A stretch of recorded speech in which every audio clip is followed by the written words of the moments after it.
Hello my friends, William Poloniak here at Whole Health Foundation. Today I'm going to make some apple juice from ruby red apples, but I'm going to add some ginger. Let me show you how I do that. The first step is to cut the apples into quarters because they're too big to fit into the feed tube of the juicer. And we'll continue cutting these in quarters until we're done. And then we'll show you how we make apple juice. Now here's the last of my apples, and I'll remind you to wash them before you make juice. You never know who's picking them and how clean their hands are, so make sure you wash your apples before you make juice. And we're also going to put in some ginger. Now I want to point out that I'm using the near zero blowback cutter that has over 80 teeth cut into the 5 blades, and that shreds any produce 4 degrees centigrade cooler.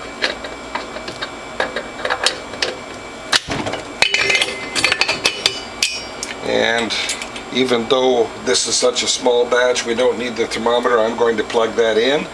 And we're using a mason jar to collect the pulp. So we'll start with a few apples.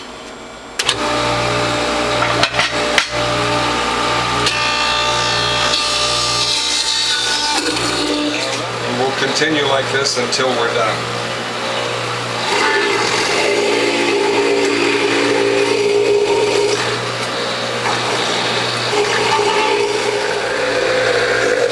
Noticing that the apple is a little difficult to push through, and it might be because of the ginger. So what I'm going to do now, since my container is full, is switch containers very carefully, and also I'm going to clean the grid. I will clean that into the collection jar. Now here's the last of my apple, ruby red apple. Normally I would use Granny Smith apples, but these were on sale.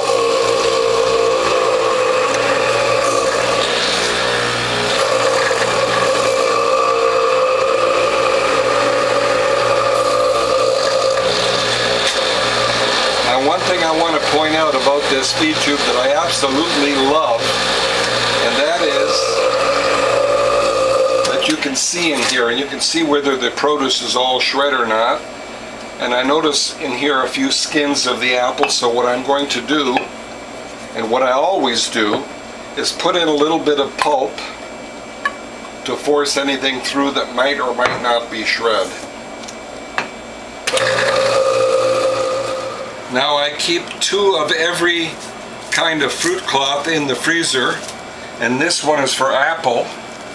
So we'll crack the ice on the corner of the counter, and that'll make it easier to separate the cloths. And then we'll separate the cloths, and for fruit juices you line the cloth with a bamboo liner. So let's do that first. And for small batches like this, I like to clean the feed tube right into the cloth. So we'll put these cloths down.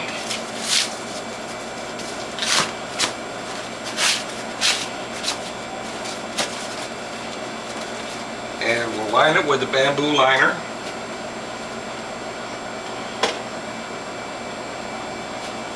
And what I'm going to do next is unplug the thermometer, remove the feed tube,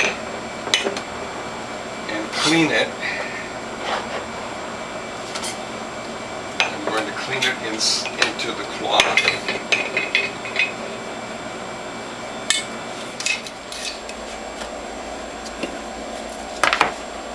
Now all juices sold by Whole Health Foundation come with this cleaning brush. And if you didn't buy your juicer from Whole Health Foundation, you can find this cleaning brush at most markets. It has to be a big cleaning brush, not one of those small bottle cleaning brushes. A big cleaning brush that fits into the tube, such as I'm doing here.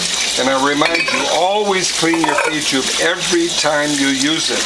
If you don't clean your feed tube, you'll get a buildup of calcium in there, and it'll look terrible, and it'll be difficult to clean. So we'll put the grid in here.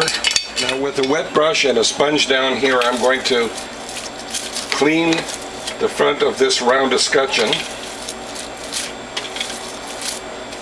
and either with a damp cloth or if you have a spray nozzle like I do, clean the front of your juicer. Then reassemble and start making juice.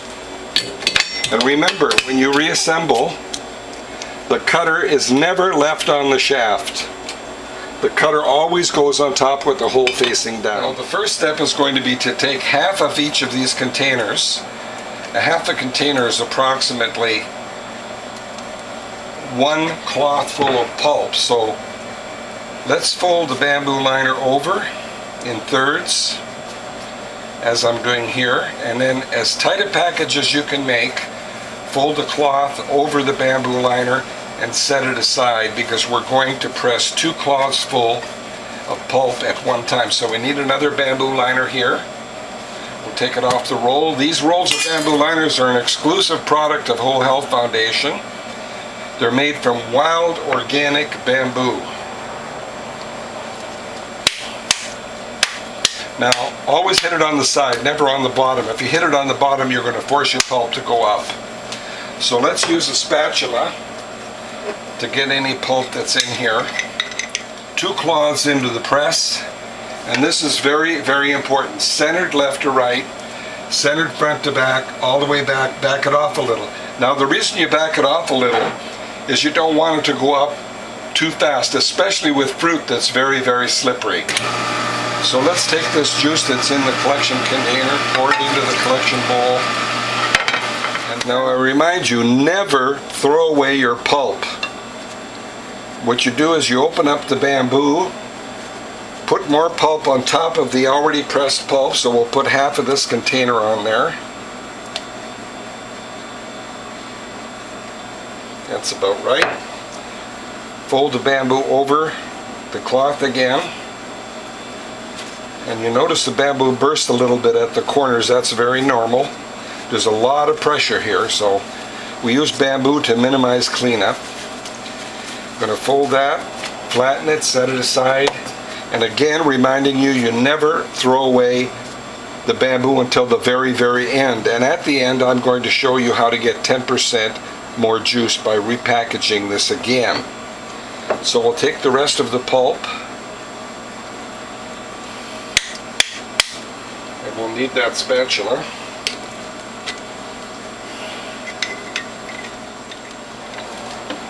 Again, centered left to right, centered front to back, all the way back, back it off a little bit. And when you get juiceful, advance that all the way. And remember to pour any juice in the collection tray into the bowl.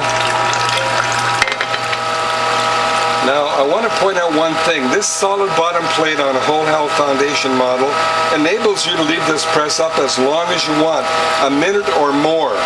And you can see I still have a steady flow of apple juice. I'm waiting for that to be droplets. And there we have the steady stream changing into droplets. What I'm going to do now is repackage this and show you how we can get 10% more juice. So no matter if you're pressing fruit juice or vegetable juice, with vegetable juice you may not be able to do what I'm doing now. What I'm going to do is put both of these fruit packages together, and I'm going to form them into a very, very tight ball, where I'm going to fold this cloth under 2 or 3 or 4 times, as many times as I can, and do that in both directions. This is going to minimize slippage. Turn it upside down, and then put it into the press. Centered left to right, centered front to back, all the way back with the lever. Back it off a little bit and turn it on. And let's see if we get any more juice. And we've repackaged the pulp a second time, and you can see there's more juice in there. Now, as you can see, we got enough from those apples to make 3 bottles of juice, and enough for a taste test. Oh, that's delicious. I can taste a little bit of the ginger, but for me, this apple juice is much too sweet and much too pure. So what I'm going to do is I'm going to mix this bottle of juice 50% with water. 50% with water. Apple juice mixed 50% with water. Oh, for me, that's much more palatable. I would call it an apple drink. I think I put too much ginger in this time. So if I make apple juice again with ginger, I'll put about half as much ginger. Well, my friends, I hope you like what you've seen. If you do, please tell a friend. If you'd like to call me, my phone number is 760-753-0321. My email address is developtrust@cox.net, and my webpage is wholehealthfound.com. See you in the next video.